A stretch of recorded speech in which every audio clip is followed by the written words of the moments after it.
Dargith asking the solid questions. 1 month into the year, how are y'all feeling about the January 26th target for early access? Making the progress you want, more or less? Restarting the dev server again, Chip says. I think it's still a little hard to tell. The primary area of concern at the moment is are the environments. So that's the primary area of concern. It's just environments. I'll say ask this time next month, because then we'll basically be going into sort of rounding out Q1, and I think I'll be able to give you a better answer on that. And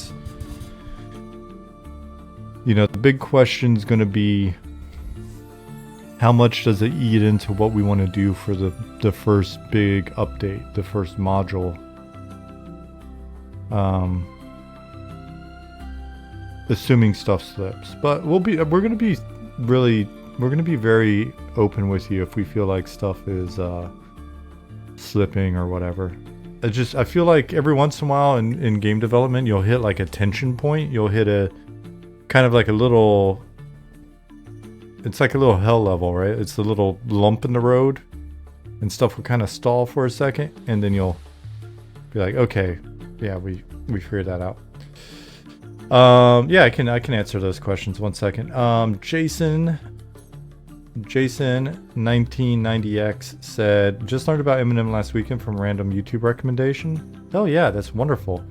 Game design so good. I'm really enjoying watching dev videos too.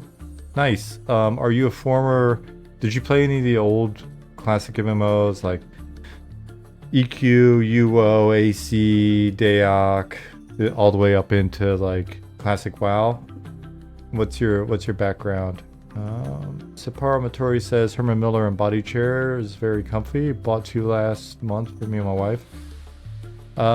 Sounds expensive though. Herman Miller's expensive. The one that I was looking at is like $345. I might be able to pull that off. Is there a curve to developing new environments? Like, is it really slow to start and then fast to finish, or steady throughout? Depending on the environment, when we get in, we have an idea really of like what we're wanting to do POI wise and stuff like that. The process we're hoping to follow more and more is either we have a good kind of like sketch up in breakdown that's kind of like a whiteboard sketch that we've done in something like Excalidraw, or when we can, then we get Nicodemus here in chat. We get Bill to draw an actual like map, and then that makes it even easier for the environment guys to kind of wrap their head around what's going on. The hard part is not starting a new environment. The hard part is finishing an environment. The thing that we're looking at right now is getting the environments closer to what we would consider finished, which requires us to replace all those placeholder textures and stuff. That's been the big hump. So getting the existing environments retextured, making some tweaks as needed to the geo, and then we'll probably look at propping a bit more, especially like sort of ground propping, and see, are we happy? Are we going to run with the style? The rest is really just being steady on it. The challenge we have is where the vast majority of the team are volunteers, and everybody's doing this in kind of the time that they have. And so we've had people's work situations change.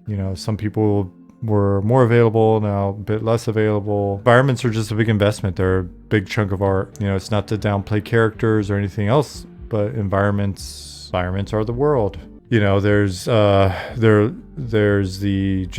the base world building and sort of lore and design and aesthetic design of it, but then also the player flow and building it out, and then the bugs that appear, and the weird shit that we find. And then there's always with our guys too, it's always like, hey, we're gonna put a cave in here. It's going to be a little cave, and then what winds up happening is it's a entire Velius era small dungeon. That's cool. We'll work with it. But yeah, I think I missed your response. Jason said, my parents wouldn't allow me to play subscription games, so I missed out on those earlier MMOs. RuneScape was my first MMO. Played Final Fantasy 11 and wow, right on. It's cool to see folks make it here that weren't just like straight EQ people or whatever. It's funny, I'm not gonna reveal the names of the areas just because spoilers, but I was looking at just a little cave set up in one of our zones. And I was like, oh, this reminds me of this other zone from back in the day in EQ. And so I hopped in just like the web viewer of the zone to take a look at it, to be like, is it kind of like this? Did they have these different elements? And I realized that this little tiny bit of caves in our game is probably at least, I was going to say half, but let's just say about a third the size of the dungeon that I was thinking of. And I'm like, that's us.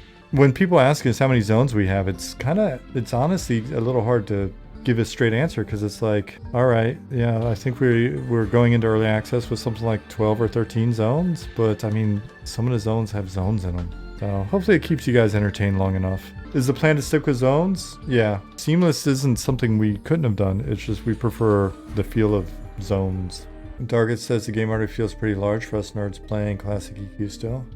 Nice. I'm going to take that as a good thing. We'll see how it feels when people are like walking around with pack animals and mounts and wagons and stuff like that. The goal with mounts is not to make them faster than player move rate modifiers, like abilities like SAO or whatever. Mounts are something that they may make you move faster than normal running, but they're not there to immediately like compete with Bard Song and buffs and things like that. And there's plenty of downsides.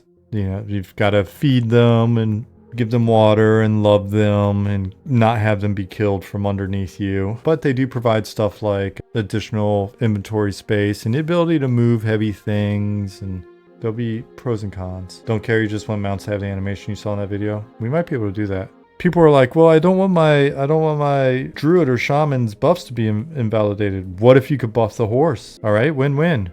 How about that? You can buff the horse.